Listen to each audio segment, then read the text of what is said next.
One of the biggest misconceptions when it comes to building wealth is that complexity drives better outcomes. If I could just find the secret, I could get the outcome that I want. But the reality is different. The reality is that most financial outcomes are driven by just three variables. That's it.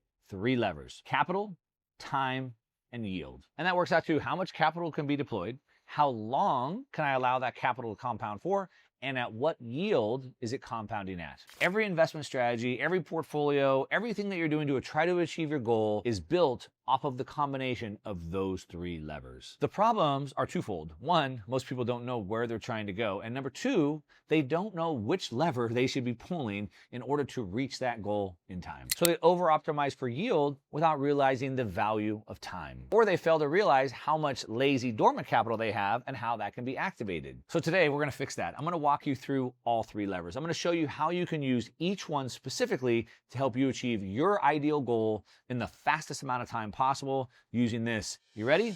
Let's go.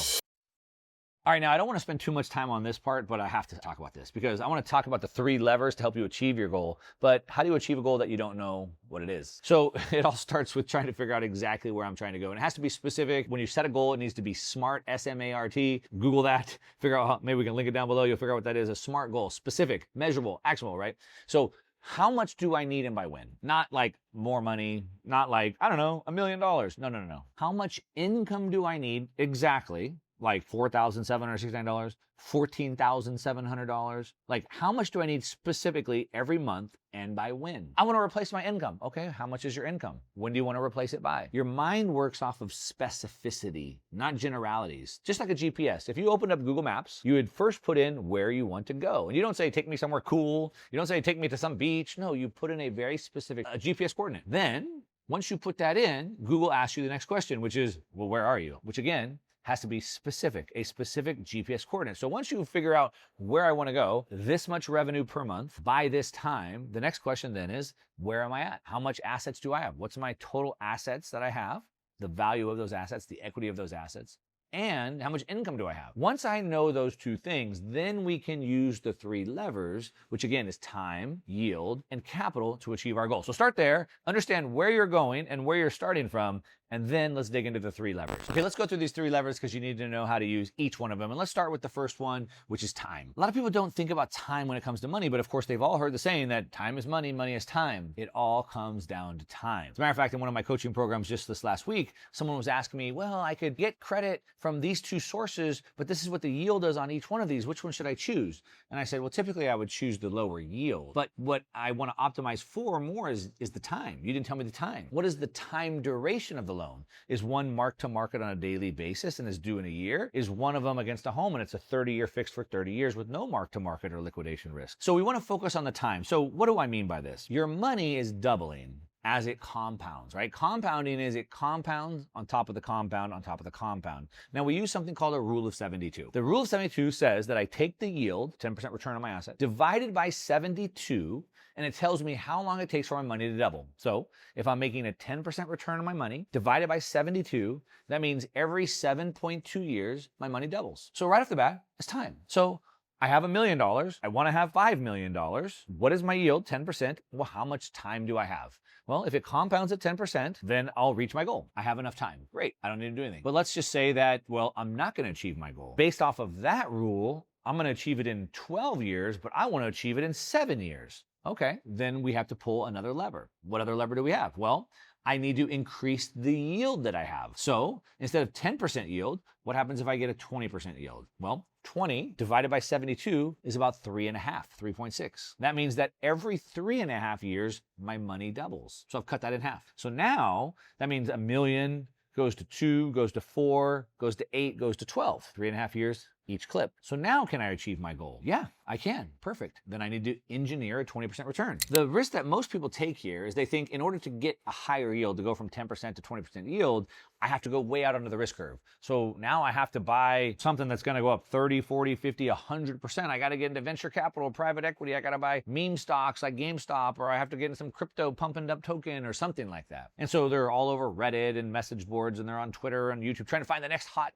stock tip. Insane amount of risk and the things they don't even know about. Try to increase that return because they realize they're behind. Now, a better way to do this is a wealth operating system way where we engineer the return that we need using traditional assets that we know and have edge against. So we, instead of investing horizontally like most people do using asset allocation, we invest vertically, getting each dollar to compound multiple assets at the same time. By doing something like that, we can take traditional assets, real estate, NASDAQ, things like that, and generate a 20, 30, 40% return. If you want a whole video where I break down that entire system, I'll put a link to it down below where you can watch that in more detail. But you understand, we do need to increase the yield that we're generating if we need to compress the amount of time. And then finally, we move on to the third lever that you can pull, which is capital. So now, let's say that we have gone through the time and like, shoot, I don't have 20 years, I need it done in 5. And in order to get that done in 5, I've tried to increase the yield, but like realistically getting above 20, 30, 40% takes an enormous amount of risk. And I don't know if I'm okay with that much risk. Well, then the third lever you have is capital. So you have to put more money in. Are you still working? Can you generate more capital, more gasoline to dump in the engine? So if I can increase the amount of capital that I need, I can take on lower yield and I can compress the time. Now, if you're 78 and you can't work anymore, that may not be an option, which in that case,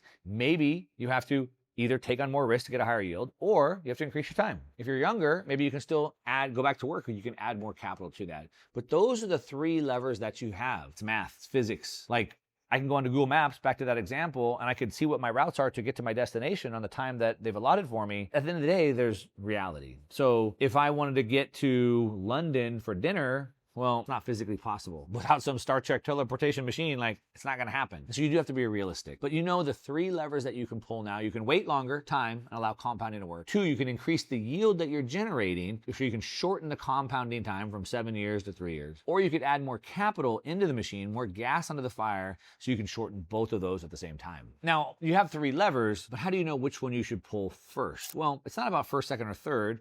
You could pull all of them at the same time. So first of all, if you're still working. Keep putting more capital in the machine. If you can increase the amount of capital you earn, great. If you can decrease the amount you spend, great. Continue to try to add to that faster. Number 2, the time. You can't really change the time. I guess you could change your time preference. Do you need to retire in 5 years? Could you wait 6 or 7 years? And then finally is the yield. Now, the yield really comes down to engineering the yield that I need. Now, the truth is, anytime I'm sitting outside of dollars, there's risk. And actually, sitting in dollars, there's risk too. I'm guaranteed to lose to debasement. So there's risk in everything that we do. But the question is, how much time, effort, energy do I want to put into this? How hard do I want to work at this? And then how much risk do I need to take in order to get to the goal that I need by the time I need it? So what I want to do is only push as hard as I need to push. I don't need to push harder. The goal is not more. The goal is, how do I get to my desired goal at the time frame that I've allotted for, or I've desired to achieve it by, and how hard do I need to push or work to achieve that? So I use a combination of the 3. If I can put more capital in, put more capital in. If I can't, I expand my time. If I can't expand my time, I need to get more yield. But I can only push so much, and at some point, maybe you need to readjust your goals. But of course, I don't want anybody to readjust their goals. I don't want anybody to settle in life. I want everybody to achieve the life of your goals and your dreams. And so if you want to learn how to build an entire wealth operating system, 3 wealth engines working together to build a wealth flywheel that builds wealth faster and faster and faster forever, you might want to watch this video right here where I break the entire system down. You can follow along right here, and I'll see you over there.